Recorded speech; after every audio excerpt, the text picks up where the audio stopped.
Hola! Here's a must-do day tour when you visit Vietnam. Halong Bay Cruise with lunch. Usually, it takes 4 to 6 hours depende sa mga activities na i-avail ninyo. Lunch is usually traditional Vietnamese dishes, pero kung vegetarian ka, pwede namang i-inform sila in advance. After namin kumain, umakyat nga kami niyan para makita yung magandang view. Dito ay nakita nga namin yung tinatawag nila na kissing rock or fighting cocks. Ito daw ay parang two chickens facing each other na about to kiss or fight.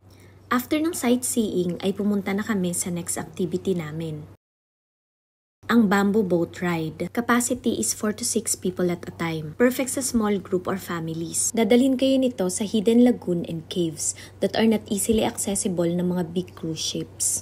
After that ay pumunta kami sa one of the most popular caves for tourists dahil sa ganda at lawak nito. Ang Tiin Kung Cave or Heavenly Palace Cave. Ito ay aksidenteng nadiskubre noong 1993 ng mga mangingisda seeking shelter from a storm. At binuksan sa publiko noong 1998. Super ganda ng mga formations dito. That ends our day tour in Halong Bay. Super enjoy, promise!